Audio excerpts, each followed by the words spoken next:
నమస్కారం SDV news కి స్వాగతం. నేను స్వప్న. ముందుగా హెడ్లైన్స్ చూద్దాం.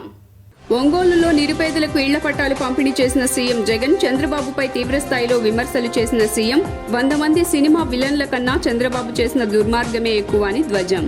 మధురానగర్లో సాగిన సిపిఎం జన శంఖారావం, ప్రధాని మోదీ సీఎం జగన్ కుమ్మక్కై అసలు రాజధాని లేకుండా చేశారని మండిపడ్డ సిపిఎం నేత బాబురావు. సెంట్రల్ పశ్చిమ నియోజకవర్గంలో గడప గడపకు మన ప్రభుత్వం కార్యక్రమంలో పాల్గొన్న వైసీపీ నేతలు, వైసీపీ ప్రభుత్వం అధికారంలోకి వచ్చిన తర్వాతే విజయవాడ నగర అభివృద్ధి సాధ్యమైందని వెల్లడి. రానున్న ఎన్నికల్లో తెలుగుదేశం పార్టీ అధికారంలోకి రావాలంటూ భవానీపురం దర్గాలో ప్రత్యేక ప్రార్థనలు చేసిన టీడీపీ నేత ఎంఎస్ బేగ్, మైనారిటీలకు జగన్ రెడ్డి ప్రభుత్వం ద్రోహం చేసిందని విమర్శ.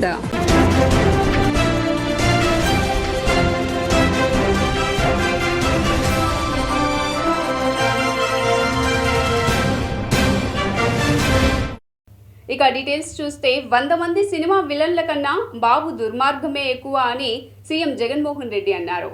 కానీ మనం మంచి చేస్తూ ఉంటే కోర్టులకు వెళ్లి రాక్షసుల్లా అడ్డుకున్నారన్నారు. పేదలకు మంచి జరగకుండా కోర్టులో 1191 కేసులు వేశారన్నారు.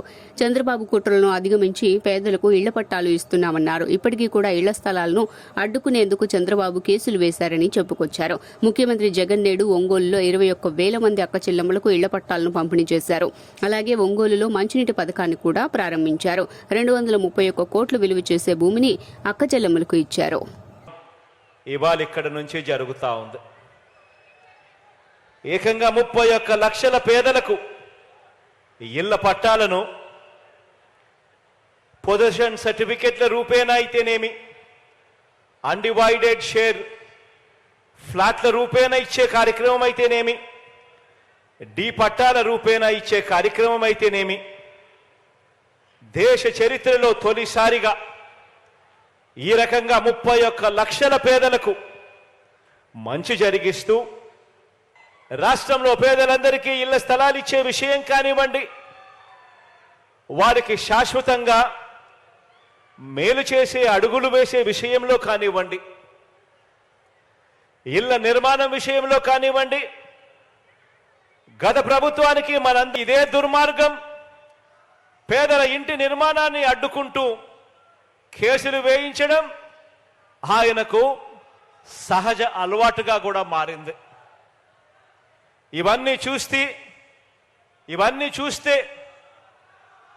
చూస్తే అనిపిస్తుంది, ఇటువంటి కార్యక్రమాలు చేస్తూ ఉన్నప్పుడు ఇటువంటి చంద్రబాబు నాయుడు గారిని చూస్తే అనిపిస్తుంది, 100 మంది సినిమా విలన్ల దుర్మార్గం కంటే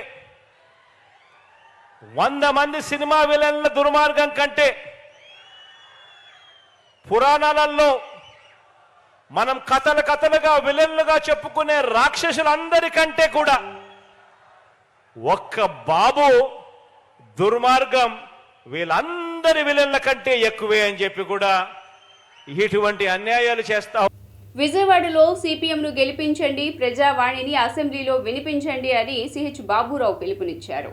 శుక్రవారం ఉదయం విజయవాడ సెంట్రల్ నియోజకవర్గంలో చేపట్టిన సిపిఎం జన శంఖారావం రెండో రోజు పాదయాత్ర 29వ డివిజన్ నుండి ప్రారంభమైంది. ఈ సందర్భంగా సిపిఎం రాష్ట్ర కార్యదర్శి వర్గ సభ్యులు సిహెచ్ బాబురావు మాట్లాడుతూ బీజేపీ, వైసీపీలపై ప్రజలు తీవ్ర అసంతృప్తిలో ఉన్నారన్నారు. బ్రహ్మాండమైన అభివృద్ధి జరిగిందంటూ విజయవాడ మేయర్ ఈ రోజు చెప్పడం హాస్యాస్పదమన్నారు. చెత్త పన్ను వేయడం, ఇంటి పనులను ప్రతి సంవత్సరం పెంచడం, డ్రైనేజీలకు ఇళ్లలో ఎన్ని మరుగుదొడ్లు ఉన్నాయో లెక్కపెట్టి వాటిపై పన్నులేయటం, నీటి ఛార్జీలు పెంచడం, కరెంటు బిల్లులు పెంచడం, గ్యాస్ బండ రేట్లు పెంచడం ఇవేనా వారు చేసిన అభివృద్ధి అని ప్రశ్నించారు. అభివృద్ధి చేశామని మేయర్ గారు చెప్తున్నారు, ఎమ్మెల్యేలు చెప్తున్నారు. ఏం అభివృద్ధి చేశారు? చెత్త పన్ను వేయటం ఇదేనా అభివృద్ధి? లేకపోతే ఇంటి పన్నులు పెంచడమా అభివృద్ధి? నీళ్ళకి డ్రైనేజ్ ఛార్జీలు పెంచడమా, కరెంటు బిల్లులు పెంచడమా అభివృద్ధి? విజయవాడలో ఒక్క ప్రాజెక్టు ఈ 5 ఏళ్లలో మీరు ఏదైనా కనపడే ఒక్క ప్రాజెక్టు కట్టారా? గుణదల ఫ్లైఓవర్ నుంచి 15 ఏళ్ళు అయింది శిలాఫలకం వేసి. సిగ్గుపడండి దాన్ని చూసి. మధురానగర్ అండర్ బ్రిడ్జి అది ఎప్పుడు పూర్తవుతుందో తెలియదు. అది పూర్తయినా ఉపయోగం లేదు. మధురానగర్ పప్పుల మిల్ దగ్గర రోజు 70 రైళ్లు వెళ్తాయి. జనం రోజు వేల మంది తిరుగుతారు, అయినా బ్రిడ్జీలు లేవు. వ్యాంబే కాలనీ బ్రిడ్జి లేదు. ఇంకా మీరు ఏంటి అభివృద్ధి చేసింది? ఒక్క సరైన ఫ్లైఓవర్ ఉందా? రోడ్లు ఎలా ఉన్నాయి? దోమలు చెండాడుకు తింటా ఉన్నాయి. విజయవాడలో చదువుకున్న పిల్లలకి ఉద్యోగాలు ఇచ్చే ఒక్క పరిశ్రమ ఉందా? అన్నీ మూతపడినాయి. వ్యాపారం లేదు, ఆటో నగర్ మూతపడతా ఉంది. ఇంకొక వైపున భవన నిర్మాణ రంగం కుదేలైపోయింది. విజయవాడని ఏమి చదువుకున్న వాళ్ళు ఏం చేయాలి పిల్లలందరూ? చంద్రబాబు మాయ గురించి రాష్ట్ర ప్రజలందరికీ తెలుసునని వెల్లంపల్లి శ్రీనివాస్ ధ్వజమెత్తారు. వైఎస్ఆర్సీపీ సెంట్రల్ నియోజకవర్గ సమన్వయకర్త మాజీ మంత్రి ఎమ్మెల్యే వెల్లంపల్లి శ్రీనివాసరావు నియోజకవర్గంలో గడప గడపకు మన ప్రభుత్వం కార్యక్రమంలో భాగంగా స్థానిక 36వ డివిజన్ రామకోటి మైదానం ఏరియా తదితర ప్రాంతాల్లో స్థానిక కార్పొరేటర్ బాలి గోవింద్ తదితరులతో కలిసి ప్రతి ఇంటికి వెళ్లి కరపత్రమిస్తూ ప్రజలతో పర్యటించారు. ఈ సందర్భంగా వెల్లంపల్లి మాట్లాడుతూ జగనన్న వచ్చాక కోట్ల రూపాయలతో అభివృద్ధి పనులు చేశామన్నారు. గతంలో ఎన్నడూ లేని విధంగా అభివృద్ధి పరిచామని తెలిపారు. మేము ప్రజల వద్దకు వెళ్తుంటే బ్రహ్మరథం పడుతున్నారన్నారు. 19 వరకు ఇక్కడ ఎమ్మెల్యేగా పనిచేశాడు కోండ ఉమా అనే వ్యక్తి. ఇప్పుడు ఈరోజు అతను మరి పోటీలో ఉన్నాడో లేదో తెలియదు, కానీ మామూలుగా ఆర్భాటం అయితే బాగా పడుతున్నాడు. గత 4.5 సంవత్సరాల నుంచి కుంభకర్ణంలో నిద్రపోయి కనీసం కోవిడ్ కష్టకాలంలో కూడా ఏ ఒక్క కుటుంబానికి సహాయం చేయకుండా నిర్దాక్ష్యంగా ఫారెన్లో ఎప్పుడు చూసినా కూడా ఫారెన్లో ఉండేవాడు. మీరు కావాలంటే అతను పాస్పోర్ట్ తీసుకోండి, అతను పాస్పోర్ట్ చూస్తే మీకు అర్థమవుతుంది. పూర్తిగా కూడా ఎక్కువ విదేశాల్లో ఉండేవాడు. కనీసం ఇక్కడ ప్రజల్ని గాలికి వదిలేసి, ఎందుకంటే 25 ఓట్ల తేడాతో అతను ఓటమి చెందాడు. అయినప్పటికీ ప్రజలకు దగ్గర ఉండాల్సింది పోయి ప్రజల్ని పూర్తిగా వదిలేసి ఇంకా ఎన్నికలు 25 రోజులు ఉన్నాయని చెప్పని నోటిఫికేషన్ 25 రోజులు వస్తుందని చెప్పి తెలిసి ఇప్పుడు మళ్ళీ రోడ్డు మీదకి వచ్చాడు. అటువంటి వ్యక్తి మనకు అవసరమా అని చెప్పని ఈరోజు ప్రజలు అడుగుతున్నారు. ఎందుకంటే ఎప్పుడు కూడా కనీసం బయటకు వచ్చి ఎవరి కష్టాన్ని కానీ ఎవరి సుఖాన్ని కానీ చూసిన వ్యక్తి కాదు. అధికారంలో ఉన్నప్పుడు ఏ ప్రజానికాన్ని పట్టించుకునే పరిస్థితి కాదు. అధికారంలో ఉన్నప్పుడు నియోజకవర్గాన్ని అభివృద్ధి చేయాలని చెప్పి ఆకాంక్ష లేని వ్యక్తి. అటువంటి వ్యక్తికి ఓటు అడిగే నైతిక హక్కు కూడా లేదని చెప్పి, నైతిక అర్హత కూడా లేదని చెప్పని మీ ద్వారా తెలియపరచుకున్నాను. నేను తెలంగాణ కోడలని చెప్పని అక్కడ పార్టీ పెట్టి మూసేసి కాంగ్రెస్ పార్టీలో విలీనం చేసి తెలంగాణలో ఓటేశారు. ఆంధ్ర రాష్ట్రానికి వచ్చి ఏం పని చేస్తారండి? ఇప్పుడు ఆ ఓటు ఎక్కడ ఉందా? అది వెళ్ళి తెలంగాణలో చూసుకోవాలి. ఈ ఆంధ్ర రాష్ట్రానికి ఎందుకు వచ్చింది? చంద్రబాబు పంపిస్తే రావడం జరిగింది.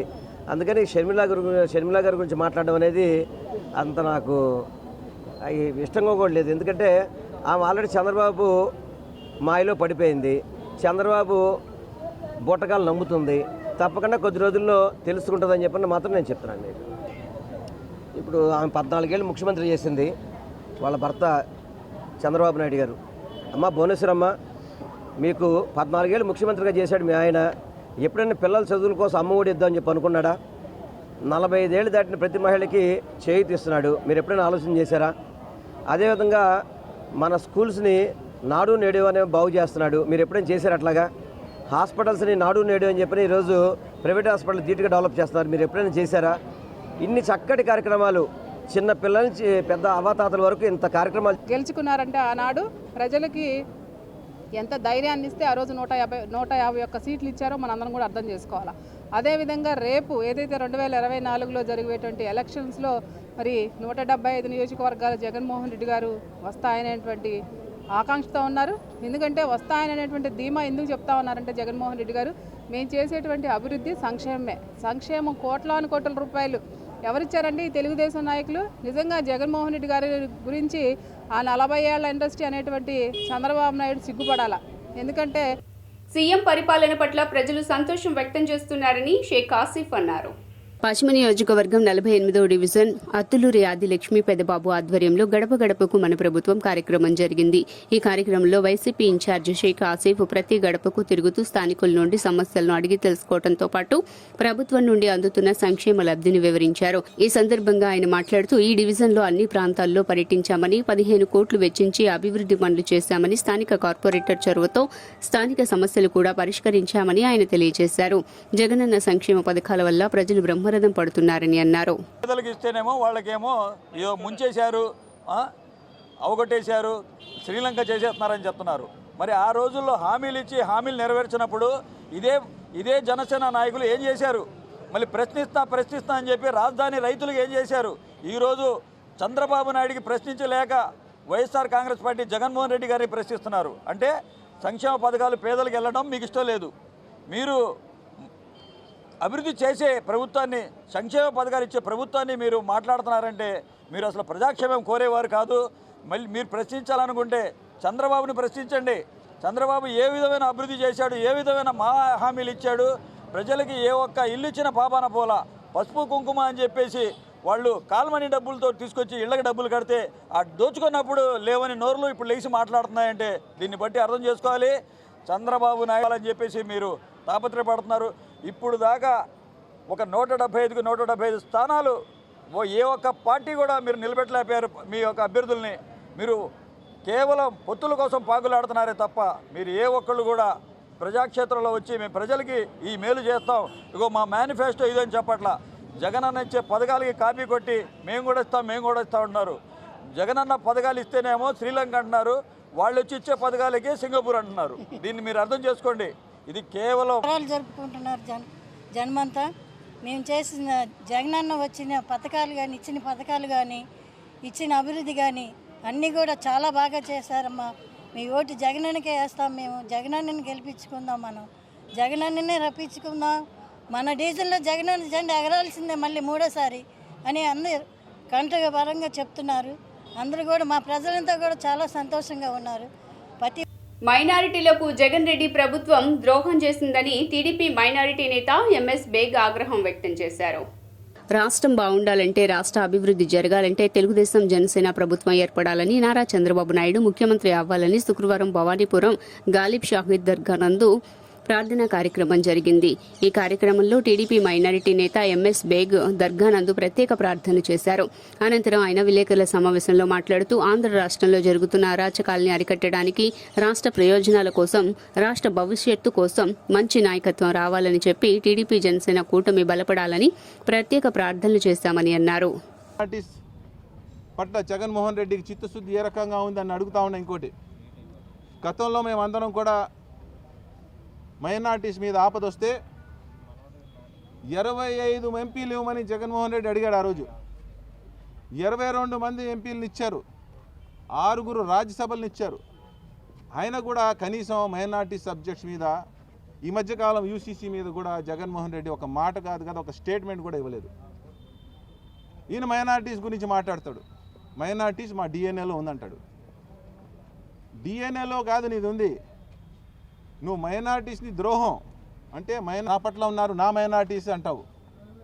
నేను అడుగుతా ఉన్నా, ఏ ఒక్క మైనార్టీని నువ్వు నాయకత్వంలో తీసుకొచ్చి ముందు నడిపించావా చెప్పు?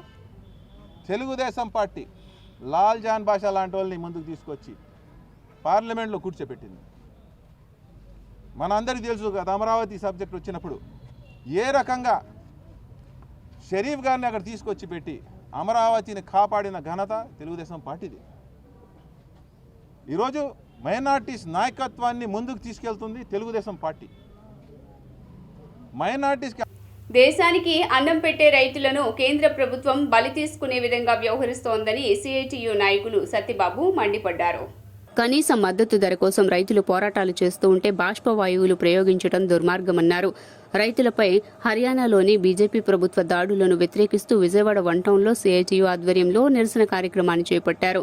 ఈ సందర్భంగా కేంద్ర ప్రభుత్వానికి వ్యతిరేకంగా నినాదాలు చేశారు. రైతుల ప్రాణాలను హరించి వేస్తున్న మోదీకి రాబోయే ఎన్నికల్లో తగిన గుణపాఠం తప్పదని హెచ్చరించారు. రైతుని వెన్నుపోటు పొడవడే కాదు, తుపాకీ తోటాలతో, బాష్ప ఫిరంగులతో ఈరోజు శత్రు సైన్యం మీద దాడి చేసినట్టు, యుద్ధం చేసినట్టు రైతుల మీద ఈ బీజేపీ ప్రభుత్వం యుద్ధాన్ని ప్రకటించింది. మా ప్రభుత్వం రాగానే రైతు పెట్టే వ్యవసాయ పెట్టుబడి మీద 50% మద్దతు ధర కల్పిస్తాం. రైతు ఈ దేశానికి వెన్నుముక్క అని చెప్పినటువంటి మోడీ ప్రభుత్వం 10 ఏళ్ళు అవుతున్న ఈ దేశంలో పార్లమెంట్లో మద్దతు ధర చట్టాన్ని చేయకుండా రైతుకు వ్యతిరేకంగా 3 నల్ల చట్టాలు తీసుకొస్తే గత 2 ఏళ్లుగా రైతాంగం పోరాటాలు చేస్తే వెనక్కి తీసుకున్నట్టే తీసుకొని ఈ చట్టాలని చేయకుండా 10వ ఏడాది కూడా ముగిస్తున్న సందర్భంలో మరలా రైతు 2వ విడత పోరాటానికి బయలుదేరుతున్న సందర్భంలో మరి హర్యానా రాష్ట్రంలో బీజేపీ ప్రభుత్వం కరణ్ సింగ్ అనే యువ రైతుని ప్రాణాలు బలికొంది. అనేక మంది వందల సంఖ్యలో రైతులు ఈ బాష్పవాయు గోళాలకి, రబ్బర్ బుల్లెట్లకి తీవ్ర గాయాలై హాస్పిటల్ పాలవుతున్న పరిస్థితి. అన్నం పెట్టే రైతు అందరికీ అన్నం పెడుతుంటే ఈయన రైతుకి కాలుకి మేకు. రానున్న ఎన్నికల్లో టీడీపీని తరిమి కొట్టేందుకు ప్రజలు సిద్ధంగా ఉన్నారని దేవినేని అవినాష్ కొనియాడారు. తూర్పు నియోజకవర్గ పరిధిలో 3వ డివిజన్లో Ayush hospital main road, Mahanadu road junction, Kanakadurga Nagar కాలనీలో స్థానిక కార్పొరేటర్ భీమిశెట్టి ప్రవళిక ఆధ్వర్యంలో దాదాపు 5,70,00,000 రూపాయలతో చేపట్టిన అభివృద్ధి పనులకు జరిగిన శంకుస్థాపన కార్యక్రమంలో విజయవాడ ఎంపీ కేశినేని నాని, నియోజకవర్గ వైసీపీ ఇన్ఛార్జి దేవినేని అవినాష్, నగర మేయర్ రాయన భాగ్యలక్ష్మి, డిప్యూటీ మేయర్ బెల్లం దుర్గా, కోఆప్షన్ మెంబర్ ముసునూరు సుబ్బారావు భూమి పూజ నిర్వహించారు. ఈ సందర్భంగా వారు మాట్లాడుతూ ప్రతి డివిజన్లో 20 కోట్ల పైబడి అభివృద్ధి జరిగిందన్నారు. టీడీపీ హయాంలో గతుకుల రోడ్లు, నిండిన డ్రైనేజీలు ఉండేవని గుర్తు చేశారు. అట్లాగే ఇక్కడ ఎమ్మెల్యే గారు ఉన్నారు, గద్దె రామ్మోహన్ గారు, చాలా మంచి మనిషి పాపం. ఒకసారి గన్నవరం ఎమ్మెల్యే చేశారు, కానీ అక్కడ ఎక్కడా కూడా ఆ రోజుల్లో ఎమ్మెల్యే గారు చేసిన పని అని చెప్పి ఇవాళకి ఒకటి లేదు గన్నవరంలో. తర్వాత విజయవాడకి ఎంపీగా చేశారు, ఎక్కడా కూడా ఆయన మార్క్ పడలా విజయవాడ మీద. ఆ తర్వాత 2 సార్లు ఓడిపోయారు. ఆ తర్వాత 2 సార్లు నేను ఎంపీ అభ్యర్థిగా ఉన్నప్పుడు మాత్రమే ఆయన గెలిచారు ఈస్ట్లో. కానీ ఇప్పుడు 10 సంవత్సరాలు ఆయన ఎమ్మెల్యే అయ్యి ఇంతవరకు ఒక్క చిన్న అభివృద్ధి ఈ విజయవాడ ఈస్ట్ కాన్స్టిట్యున్సీలో ఈ పని చేశారని చెప్పుకోవడానికి ఆయనకి ఒక్క పని కూడా లేదు. ఇవాళ అవినాష్ ఇన్ఛార్జ్ అయిన తర్వాత 650 కోట్లు ఇవాళ ఇక్కడ అభివృద్ధి జరిగింది. నిన్న డిప్యూటీ మేయర్ గారు దుర్గా గారు నాకు ఒక వీడియో చూపించారు. దాంట్లో చాలా కామెడీ షో లాగా నడిచింది. అది గద్దె రామ్మోహన్ గారు నేనే ఇదంతా చేశాను, విజయవాడకు రైల్వే స్టేషన్ లేకపోతే రైల్వే స్టేషన్ కట్టించాను, ఎయిర్పోర్ట్ లేకపోతే ఎయిర్పోర్ట్ కట్టించాను, రిటైన్కి వాళ్ళు లేకపోతే రిటైన్కి వాళ్ళు కట్టించాను అని చెప్పి నిజంగా ఇక్కడ జోక్ లేకుంది. అది పాపం మంచోడే, కానీ అసమర్థుడు ఏం చేస్తాం, ఆయన వల్ల ఏం కాదు. కాబట్టి సమర్థులైనటువంటి వ్యక్తులకి ఇవాళ ఇంత కష్టకాలంలో, కరోనా కష్టకాలంలో ఆర్థిక ఇబ్బందులు ఉన్నప్పుడు మరి 650 కోట్లు ఈస్ట్ నియోజకవర్గాన్ని తీసుకొచ్చినటువంటి అవినాష్ని అభినందిస్తూ. నగరం చూడలేదు, కానీ ఈరోజు జగన్మోహన్ రెడ్డి గారి పరిపాలనలో ఇటు అభివృద్ధి అటు సంక్షేమము 2 కళ్ళగా ఆయన పాలన అన్నది కొనసాగుతుంది. ఈరోజు మా సామాజిక వర్గం అని చెప్పుకున్న కొన్ని కాలనీలు కూడా ఏ రోజు ఒక రోడ్డుకు కూడా నోచుకోకున్నా మట్టి రోడ్లతోనే ఒక అంబులెన్స్ వెళ్ళాలన్నా ఇబ్బంది, ఒక స్కూల్ బస్సు వెళ్ళాలన్నా ఇబ్బంది. ప్రతి దీనికి 25 ఏళ్ళ 30 ఏళ్ళ నుంచి మేము ఇబ్బంది పడుతున్నామన్న రోడ్లు కూడా ఈరోజు పూర్తి చేయటం జరిగింది. మెయిన్ రోడ్సే కాకుండా ఇంటర్నల్ రోడ్స్ కూడా పూర్తి స్థాయిలో 3వ డివిజన్లోనైతే అసలు నాగార్జున నగర్ కానీ, కరెన్సీ నగర్ కానీ, కనకదుర్గ నగర్ కానీ, గురునానక్ కాలనీలో కానీ ఇలా చెప్పుకుంటే 650 కోట్లు చేశామని చెప్పని నిరూపించే దమ్ము, ధైర్యం ప్రతి వైఎస్ఆర్ కాంగ్రెస్ పార్టీ నాయకుడికి, కార్యకర్తకు ఉంది. ఈరోజు గెలిచిన గత 5 సంవత్సరాలు ఏ నియోజకవర్గం అయినా మీరు గెలిచిన నియోజకవర్గంలో ఇన్ని కోట్ల రూపాయల అభివృద్ధి కార్యక్రమాలు చేశామని చెప్పిన ఒక్క నియోజకవర్గాన్ని మీరు చెప్పగలరా? చివరికి మీరు మీ అధినాయకుడు మీ చంద్రబాబు నాయుడు పోటీ చేసి గెలిచిన కుప్పంలో కూడా ఈరోజు అనేక కోట్ల రూపాయలతో అభివృద్ధి కార్యక్రమాలు చేసింది జగన్మోహన్ రెడ్డి గారు, వైఎస్ఆర్ కాంగ్రెస్ పార్టీ. ఏ ఒక్కదానికి గారు సమాధానం చెప్పకుండా ఈరోజు వీడియోలతో సోషల్ మీడియా ద్వారా ఒక అబద్ధపు ప్రచారం. కానీ గ్రౌండ్ లెవెల్లో ప్రజానికానికి ఒక క్లారిటీ, 175కి 175 నియోజకవర్గాలు వైఎస్ఆర్ కాంగ్రెస్ పార్టీ జగన్మోహన్ రెడ్డి గారిని గెలిపించుకోవాలని చెప్పని, అదేవిధంగా ఈరోజు విజయవాడ పార్లమెంట్లో ఒక పెద్ద దిక్కుగా, ఒక ఫేస్గా ఈరోజు వచ్చి మా అందరికీ ఈరోజు పార్టీని బలోపేతంతో. వైఎస్ఆర్సీపీ పశ్చిమ నియోజకవర్గంలో బీసీలకు ప్రాధాన్యత ఇవ్వకపోవడంతో తాను పార్టీకి రాజీనామా చేస్తున్నానని బుద్దా దివాకర్ అన్నారు. గత కొన్ని సంవత్సరాల నుండి రాజకీయంగా పశ్చిమ నియోజకవర్గ శాసనసభ్యులు వెల్లంపల్లి శ్రీనివాసరావు తన రాజకీయ భవిష్యత్తు కోసం ఎంతో సహకరించారని, అలాంటి వ్యక్తి ఎక్కడున్నా వారికి రాజకీయంగా మంచి జరగాలని ఆకాంక్షించారు. భవానీపురంలోని తన కార్యాలయంలో ఏర్పాటు చేసిన విలేకరుల సమావేశంలో మాట్లాడిన ఆయన పశ్చిమ నియోజకవర్గంలో బీసీ నేతలను కాదని మైనారిటీలకు ఇవ్వటాన్ని తీవ్రంగా వ్యతిరేకిస్తున్నామన్నారు. విజయవాడ వైఎస్ఆర్సీపీ నగర కార్యదర్శిగా పనిచేస్తున్నాను. అలాగే దేవాదాయ శాఖలోని ఒక శాఖ దినవాహివారి సత్రానికి చైర్మన్గా పనిచేస్తున్నాను. ముఖ్యంగా ఈరోజు వెల్లంపల్లి శ్రీనివాసరావు గారికి నా కృతజ్ఞతలు. ఎందుకంటే రాజకీయంగా నన్ను ఒక మెట్టు ఎక్కించినందుకు వాళ్ళకి ఎప్పుడు ఆయనకి రుణపడి ఉంటాను. ఇకపోతే విజయవాడ పశ్చిమ నియోజకవర్గానికి సంబంధించి వెల్లంపల్లి శ్రీను గారికి టికెట్ ఇవ్వకుండా వారిని సెంట్రల్ నియోజకవర్గానికి పంపించడం జరిగింది. వారు ఎక్కడున్నా పార్టీకి విధేయంగా పనిచేస్తారు కాబట్టి మాకేం అభ్యంతరం లేదు. అలాగే విజయవాడ పశ్చిమ నియోజకవర్గానికి ఈరోజు పక్కన పెట్టేశారు. బీసీల్లో కూడా చాలామంది పెద్దలు వైఎస్ఆర్సీపీలో ఉన్నారు. ఉదాహరణకు దాడప్పారావు గారు ఉన్నారు, పైలా సోమనాయుడు గారు ఉన్నారు, ఇంకా చాలామంది ఉన్నారు. వాళ్ళందరినీ చాలా సీనియర్లు, కాంగ్రెస్ నుంచి ఇక్కడికి వచ్చిన వాళ్ళు, పార్టీ కోసం ఎప్పటి నుంచో పనిచేస్తున్న వాళ్ళు, ఇలాంటి వాళ్ళని పక్కన పెట్టి ఒక మైనారిటీకి సీట్ ఇచ్చారు. వారు కూడా గెలవాలని మనస్ఫూర్తిగా ఆశిస్తున్నాం. కానీ ఒక బీసీకి సీట్ ఇస్తే మేము పనిచేయడానికి రెడీగా ఉన్నాం. కావున ఆ సందర్భాన్ని పురస్కరించుకొని ఇవ్వట్లేదు కాబట్టి నేను పార్టీకి రాజీనామా చేస్తున్నాను.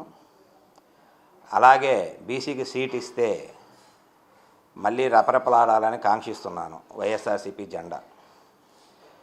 కావున నేను నా రాజీనామాను సామాజిక మాధ్యమం ద్వారా వైఎస్ఆర్సీపీ ఇన్ఛార్జ్, పశ్చిమ నియోజకవర్గ ఇన్ఛార్జ్ ఆసిఫ్ గారికి పంపించడం జరిగింది. వారు ఆమోదిస్తారని ఆశిస్తున్నాను. బీజేపీ ప్రజా పోరు 2 కార్యక్రమం ద్వారా వైసీపీ ప్రభుత్వం చేస్తున్న అవినీతి అక్రమాలను ప్రజలకు వివరించనున్నట్లు అడ్డూరి శ్రీరామ్ అన్నారు. ప్రజలను చైతన్యపరిచి వైసీపీ ప్రభుత్వాన్ని గద్దె దించే వరకు ఈ కార్యక్రమం కొనసాగుతోందని స్పష్టం చేశారు. కేంద్రం ఇస్తున్న నిధులను రాష్ట్ర ప్రభుత్వం మళ్లిస్తోందని ఆరోపించారు. సూర్యారావుపేటలోని బీజేపీ జిల్లా కార్యాలయంలో ఏర్పాటు చేసిన విలేకరుల సమావేశంలో ప్రజా పోరు 2 కార్యక్రమ పోస్టర్ను ఆవిష్కరించారు. అనంతరం ఆయన మాట్లాడుతూ వైసీపీ ప్రభుత్వం చేస్తున్న అవినీతి అక్రమాలపై ప్రజా పోరు బాట పట్టనున్నామని తెలిపారు. ఎన్టీఆర్ జిల్లా 7 నియోజకవర్గాల్లో సమావేశాలు నిర్వహిస్తామని తెలియజేశారు. భారతీయ జనతా పార్టీ రాష్ట్ర రథసారథి మా నాయకురాలు దగ్గుపాటి పురంధేశ్వరి గారి పిలుపు మేరకు ప్రజా పోరు పేరుతోని రాష్ట్ర ప్రభుత్వం ప్రజా వ్యతిరేక విధానాల మీద, రాష్ట్ర ప్రభుత్వం ముఖ్యమంత్రి మొదలుకొని ఎమ్మెల్యేలు, ఎంపీల వరకు అందరూ కూడా చేస్తున్న అవినీతి అక్రమాల మీద, ఏదైతే గత ఎన్నికల్లో ప్రతిపక్ష నాయకుడిగా ఉండి పాదయాత్రలు చేస్తూ ఇచ్చినటువంటి వాగ్దానాలు ఏవైతే ఉన్నాయో, ఈ యొక్క వాగ్దానాలు నెరవేర్చలేనటువంటి వాగ్దానాలు అనేకం ఉన్నాయి. ఇవన్నీ అంశాల మీద లేవనెత్తి ప్రజల్లో చైతన్య అనేక మీడియా ఛానల్స్లో, పేపర్లో కూడా చెప్పడం జరిగింది. క్షేత్రస్థాయి నుంచి బూత్ కమిటీలు కావచ్చు, శక్తి కేంద్రాలు కావచ్చు, మండల కమిటీలు కావచ్చు, ఇవన్నీ కమిటీలు కూడా గత సంవత్సరాల కాలంగా వేసుకొని ఈ యొక్క ఎన్నికల రణరంగంలోని దిగడానికి సిద్ధంగా ఉన్నామని చెప్పి ఈ సందర్భంగా తెలియజేసుకుంటా ఉన్నాం. గత ప్రభుత్వంలో కావచ్చు, మొన్న ప్రభుత్వంలోని ఈ యొక్క 5 సంవత్సరాల జగన్మోహన్ రెడ్డి గారి ప్రభుత్వంలోని కేంద్రం ఇచ్చినటువంటి పథకాలను మభ్యపెట్టి స్టిక్కర్లు మార్చి, పేర్లు మార్చి తమ సొంత పథకాలుగా ప్రచారం చేసుకుంటూ ఉన్నారు. భారతీయ జనతా పార్టీ నాయకులు ఈ యొక్క విషయాల్ని మీరు రాష్ట్రానికి అనేక రకాలుగా లక్షల కోట్ల రూపాయలు సహాయ సహకారం అందిస్తున్నప్పటికీ అనేక పథకాల్లో సింహభాగం మీదైన జిఆర్టీ హోటల్ రిసార్ట్స్ వారి గ్రాండ్ విజయవాడ టై జిఆర్టీ హోటల్ ప్రారంభమైంది. అత్యున్నత ప్రమాణాలతో కూడిన విలాసవంతమైన హాస్పిటాలిటీ గ్రూప్ టీఆర్టీ హోటల్స్ మరియు రిసార్ట్స్ వారి గ్రాండ్ విజయవాడ బైజీఆర్టీ హోటల్స్ ప్రారంభమైంది. విజయవాడ బందర్ రోడ్లోని వైవీరావు హాస్పిటల్ రోడ్లో నూతనంగా నిర్మించిన ఈ హోటల్ను కంపెనీ సీఈఓ విక్రమ్ కోట ప్రారంభించారు. ఈ సందర్భంగా వారు మాట్లాడుతూ ఈ హోటల్ ఆంధ్రప్రదేశ్లో జిఆర్టీ హోటల్స్ వారి 2వ హోటల్ అని తెలిపారు. అలానే గ్రాండ్ టైటీఆర్ హోటల్స్ బ్రాండ్ కింద విజయవాడలో ప్రారంభించబడిన ఈ హోటల్ను 3వదని, ఇప్పటికే చెన్నై, కాకినాడ గ్రాండ్ టైజీఆర్టీ హోటళ్లు నడుస్తున్నాయని తెలిపారు. ఎంతో డైనమిక్ ల్యాండ్స్కేప్తో కూడిన ఆంధ్రప్రదేశ్లో 2వ హోటల్ను ప్రారంభించడం తనకు ఎంతో సంతోషం కలిగిస్తుందన్నారు. సరికొత్త అందాలను తీర్చిదిద్దడమే కాకుండా సమకాలీన సౌకర్యాలతో బిజినెస్ మరియు విశ్రాంతి ఆశించే అతిథుల అవసరాలకు అనుగుణంగా ఉంటుందని తెలియజేశారు. The GRT Hotels has put its footprint into Andhra Pradesh with its second hotel in Vijayawada. This is going to be our 20th hotel, and we have collaborated and partnered with Showview Hospitality. We have Mr. Sharan Valluri, who is the owner of the hotel here, and GRT Hotels is the operator of the hotel. GRT Hotels today, as past 25 years, has opened 20 hotels, and we have plans to open a lot more hotels in the years to come. Our vision is to be the topmost boutique hotel brand in the country, and as of now, we are there present in all the most of the metros in the south, and our focus for India is that we have to bring good hotels were doing well, but during COVID, I think hospitality was the worst affected among all other industry. Of course, entire industry was affected, but since hospitality is a customer-facing industry, it was very badly affected. So we had a lot of lockdowns. But post-COVID, what happened was there was something called revenge tourism. So during revenge tourism, people wanted to travel more. They were stuck at their homes for a long time. And as human beings, we want that connection. So because of that, people started traveling, and the entire hospitality business started booming. So Hari Prasad, I'm the hotel manager for Grand Vijayawada by GRT Hotels. మా CEO గారు చెప్పినట్టు this is one of the very important hotel for us in Vijayawada. As GRT అంటే మాకు గెస్ట్కు ఫుడ్డే గుర్తొస్తుంది. And we are happy to tell that we are good in that. Food plus great service and great experience is what we are bringing to Vijayawada, and we assure you that we will give a great experience. And I thank the press and the media team for coming today, and we will be associating in future like this in many occasions. I request your grand support in the near future. పైన roof టాప్లో bar కూడా మేము next ఫేజ్లో అనుకుంటున్నాం చేద్దామని. చాలా మంచి views అయి ఉంటాయి. We're planning a nice very good bar and brewery which will happen in the next phase. So that also I just wanted to add, but otherwise we're just excited. Thanks everybody for coming, and we look forward to hosting all of you and whoever is watching. Modi సర్కార్ ఢిల్లీలో రైతుల పోరాటంపై కాల్పులు దాడులు జరపడం దుర్మార్గ చర్య అని CITU రాష్ట్ర కార్యదర్శి ఉమామహేశ్వరరావు మండిపడ్డారు. ఢిల్లీలో రైతుల పోరాటంపై కేంద్ర ప్రభుత్వం కాల్పులు దాడులు జరపడాన్ని నిరసిస్తూ కార్మిక సంఘాల ఐక్య వేదిక ఆధ్వర్యంలో విజయవాడ లెనిన్ సెంటర్లో నిరసన ధర్నా చేపట్టారు. ధర్నాలో కార్మిక, కర్షక, రైతు, ప్రజా సంఘాల నాయకులు పాల్గొన్నారు. ఈ సందర్భంగా సిఐటియు రాష్ట్ర కార్యదర్శి ఉమామహేశ్వరరావు, ఐఎఫ్టియు అధ్యక్షులు పొలారి మాట్లాడుతూ మోదీ ప్రభుత్వాన్ని గద్దెదించాలని కార్మిక, రైతు సంఘాలు ఎందుకు అంటున్నాయో ఢిల్లీలో రైతుల పోరాటంపై కేంద్రం కాల్పులు జరపడం బట్టి అర్థం చేసుకోవచ్చునన్నారు. నల్ల చట్టాలు రద్దు చేస్తామని, రైతులపై పెట్టిన కేసులు ఎత్తివేస్తామని ఇచ్చిన హామీలు ఇప్పటివరకు నెరవేర్చలేదని దుయ్యబట్టారు. పిలిపించినయో ఈరోజు స్పష్టంగా అర్థమవుతుంది. పేరుకి రామ్ భక్తుడని చెప్పుకుంటున్నటువంటి మోడీ గారు 2001లో ఇదే రైతాంగానికి ఇచ్చినటువంటి హామీల్ని ఇంతవరకు కూడా అమలు జరపలా. ఆనాడు స్పష్టంగా చెప్పారు, మేము ఎట్టి పరిస్థితుల్లో కూడా ఈ 3 చట్టాలని కూడా మేము నల్ల చట్టాలని రద్దు చేస్తున్నాం, వాటిని అమలు జరపమని. దొడ్డిదారిని అమలు జరపడానికి పూనుకుంటున్నాడు. కనీస మద్దతు ధర అనేటటువంటిది ఇస్తామని చెప్పారు, ఇంతవరకు ఇవ్వలా. పెట్టిన కేసులు ఎత్తేస్తామని చెప్పారు, ఇంతవరకు ఎత్తేయలా. అదే రకంగా 5 రైతుల మీద జీపు తొక్కిచ్చినటువంటి కేంద్ర మంత్రి తనయుడి మీద ఎట్టి పరిస్థితుల్లో కూడా ఇంతవరకు కూడా కేసు నమోదు చేయలే. అంటే ఈరోజు కేంద్ర ప్రభుత్వం పేరుకు మాత్రమే రైతుల యొక్క ఆవేదన, లేకపోతే వాళ్ళ ఆందోళన మేము అర్థం చేసుకుంటున్నామని చెప్తుంది. కానీ ఆచరణలో మొన్న 13వ తారీఖు నుంచి జరుగుతున్నటువంటి ఢిల్లీ సమీపంలో జరిగిన ఆందోళన చూస్తే శత్రువుల మీద యుద్ధం చేసినట్టు మోడీ యుద్ధం చేస్తున్నాడు. ద్రోణులతో ఏంటండి, ఎక్కడన్నా ఉందా అసలు?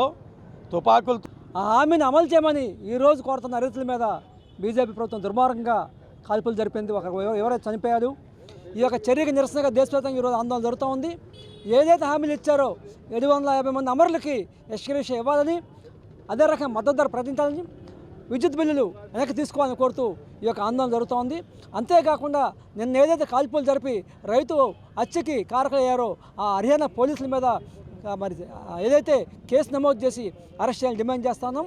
ఈ ఉద్యమాన్ని రేపు రాబోయే కాలంలో మరింత ఉధృతం చేస్తాం. ఇప్పటికైనా ఏకొండూరులోని కిడ్నీ డయాలసిస్ సెంటర్ను సిపిఐ బృందం పరిశీలించింది.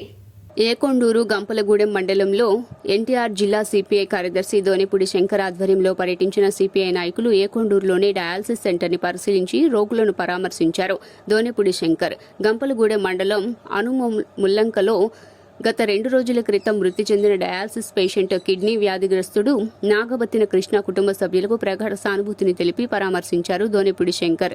ఏకొండూరు గంపలగూడెం మండలం తిరువూరు నియోజకవర్గాల్లో అనేక ప్రాంతాల్లో ఫ్లోరైడ్ సిలికాన్ బాధిత ప్రాంతాలను ఫ్లోరైడ్ సిలికాన్ కలుషితమైన జలాలను తాగటం వల్ల పూర్తిగా కిడ్నీ వ్యాధిగ్రస్తులుగా ప్రజలు మారిపోతున్నారని, కమ్యూనిస్టు పార్టీ ప్రభుత్వం దృష్టికి బాధితుల పక్షాన నిలబడి బెనిఫిట్స్ కలగడానికి అనేక పోరాటాలు, ఆందోళనలు చేపట్టామని తెలిపారు. మండలం హనుమల్లంక గ్రామం నాగబత్తిన కృష్ణ గారు కిడ్నీ సంబంధిత వ్యాధితోటి వారు మరణం చెందారు. Dialysis patient. ఇది చాలా కాలంగా ఏకొండూరు, గంపలగూడెం, తిరువూరు నియోజకవర్గంలో అనేక ప్రాంతాలు ఫ్లోరైడ్ సిలికాన్ బాధిత ప్రాంతాలుగా తాగునీటిలో కలుషితమైపోయి కలుషిత జలాలను తాగి పూర్తిగా కిడ్నీ రోగగ్రస్తులుగా మారిపోయినటువంటి పరిస్థితి. ప్రభుత్వం దృష్టికి అనేక సార్లు కమ్యూనిస్ట్ పార్టీ అనేక సందర్భాల్లో వారి పక్షాన్ని నిలబడి పోరాటాలు చేసి వారికి అనేక బెనిఫిట్స్ కలగటానికి అనేక రూపాల్లో మేము ఆందోళన చేయటం జరిగింది. కానీ ఏరు దాటిన తర్వాత బోడిమలై అన్నట్లుగా ఉంది వాళ్ళ ప్రభుత్వ పరిస్థితి. కేవలం ఇవాళ తిరువూరులో డయాలసిస్ సెంటర్ ఉన్నది, ఏకొండూరులో డయాలసిస్ సెంటర్ ఉన్నది. కానీ ఒక పర్మనెంట్ నెఫ్రాలజిస్ట్ పూర్తి స్థాయి కలిగినటువంటి ఒక డాక్టర్ లేకపోవటం బాధాకరం. కాబట్టి వీరందరూ ఎక్కడికి వెళ్తున్నారు? ప్రైవేటు డాక్టర్ల, ప్రైవేటు మెడికల్ మాఫియా చేతిలో బలైపోతున్నారు. వేల రూపాయలు ప్రైవేటు మెడికల్ మాఫియా వీళ్ళ దోచుకుంటుందనేటువంటిది సుస్పష్టం. కాబట్టి ప్రభుత్వానికి మేము ఈ సందర్భంగా డిమాండ్ చేసేది, నాగబత్తిన కృష్ణ గారు లాంటి వాళ్ళు అనేక మంది చనిపోయారు. వారి కుటుంబాలకి ఏంటి ఈ ప్రభుత్వం చేస్తున్నది? 10,000 రూపాయలు మేము పెన్షన్ ఇస్తున్నామని చెప్తున్నారు.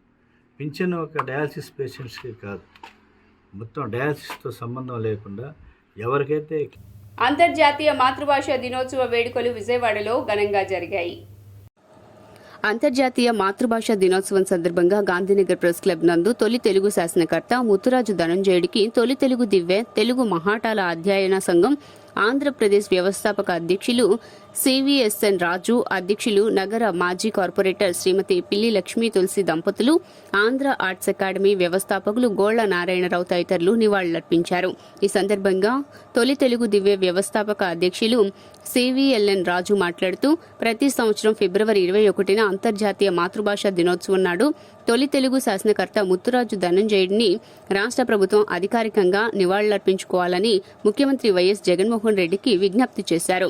2020 సంవత్సరంలో ఆంధ్రప్రదేశ్ పాఠ్య పుస్తకం 5వ తరగతిలో తొలి తెలుగు శాసనకర్త గురించి పాఠ్యాంశంగా ప్రచురణ చేసినందుకు ముఖ్యమంత్రితో పాటు ఆనాటి పాఠశాల విద్యా కమిషనర్ వాడ్రేవు చిన వీరభద్రుడికి తొలి తెలుగు దివ్య సంస్థ తరపున ధన్యవాదాలు తెలియజేశారు. సంస్థ గౌరవ అధ్యక్షురాలు మాజీ కార్పొరేటర్ శ్రీమతి పిల్లి లక్ష్మీ తులసి మాట్లాడుతూ, ప్రభుత్వం పాఠ్యపుస్తకంలో తొలి తెలుగు శాసనకర్త గురించి అధికారికంగా ప్రచురణ చేశారు గనుక రాష్ట్ర ప్రభుత్వం అధికారికంగా నివాళులర్పించడం న్యాయమైన విన్నపమని, క్రీస్తు శకం 575లోని తొలి తెలుగు శాసనాన్ని శాసనకర్త గురించి పాఠ్యపుస్తకంలో ప్రచురించడం 100 సంవత్సరాల పాఠ్యపుస్తక ప్రచురణలోనే ప్రథమమని ఆవిడ తెలియజేశారు.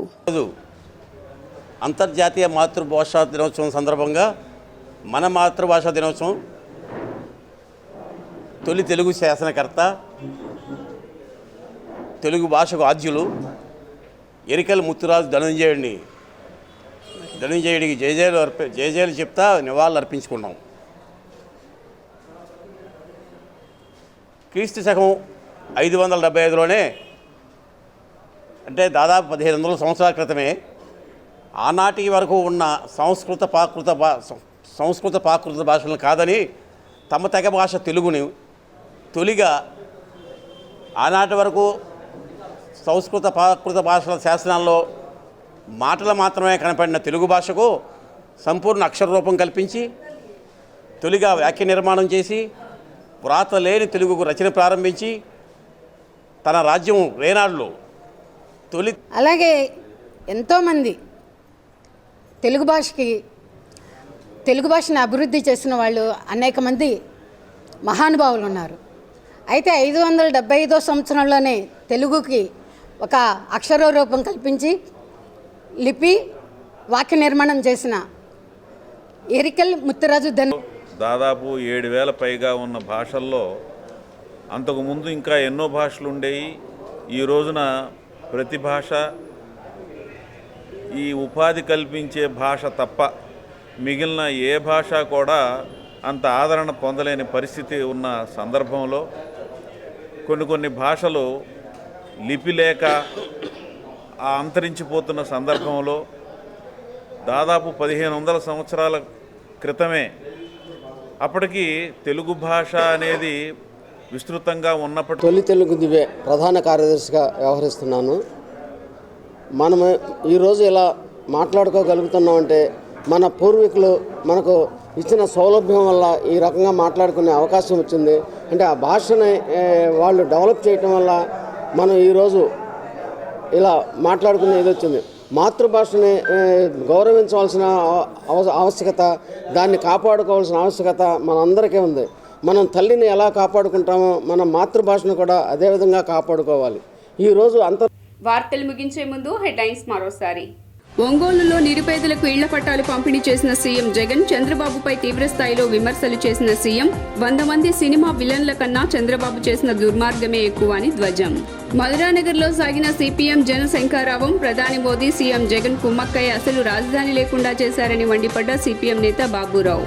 సెంట్రల్ పశ్చిమ నియోజకవర్గంలో గడప గడపకు మన ప్రభుత్వం కార్యక్రమంలో పాల్గొన్న వైసీపీ నేతలు, వైసీపీ ప్రభుత్వం అధికారంలోకి వచ్చిన తర్వాతే విజయవాడ నగర అభివృద్ధి సాధ్యమైందని వెల్లడి.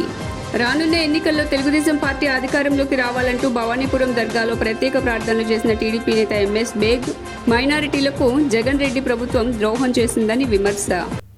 ఎస్డీవీ న్యూస్ ఇంతటితో సమాప్తం. తిరిగి వార్తల్లో మళ్ళీ కలుద్దాం. అంతవరకు సెలవు. నమస్కారం.